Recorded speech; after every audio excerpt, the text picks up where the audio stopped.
मुल्क में सबसे बड़ी मस्जिद की बुनियाद रखी जा रही है। रमज़ान का महीना शुरू होने से पहले अयोध्या में दुनिया की सबसे बड़ी और खूबसूरत मस्जिद की बुनियाद रखी जाएगी।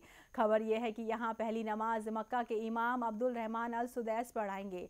हाजी अराफात शेख को मस्जिद की तरक्याती कमेटी का चेयरमैन बनाया गया है। उन्होंने बताया कि मोहम्मद पैगंबर के नाम पर मस्जिद का नाम मोहम्मद बिन अब्दुल्ला रखा जाएगा। मस्जिद में दुनिया की सबसे बड़ी कुरान शरीफ रखी जाएगी। अराफात शेख ने बताया कि ये अयोध्या से करीब 25 किलोमीटर दूर बनने वाली भारत की सबसे बड़ी मस्जिद होगी। इसमें 21 फीट ऊंची और 36 फीट चौड़ी दुनिया की सबसे बड़ी कुरान शरीफ रखी जाएगी। कमेटी के चेयरमैन ने बताया कि सरकार ने हमें 5 एकड़ जमीन दी थी, कुछ जमीन हमने खरीदी है, कुल मिलाकर जमीन 11 एकड़ में है। और आपको बता दें कि मस्जिद अहाते में कैंसर हॉस्पिटल बनेगा, जहां हर मजहब के लोगों का मुफ्त इलाज होगा, जिससे मुल्क में मोहब्बत का पैगाम जाएगा। खबर यह भी है कि मस्जिद में स्कूल, म्यूजियम और लाइब्रेरी भी बनेगी। मस्जिद में एक खूबसूरत वजू खाना होगा।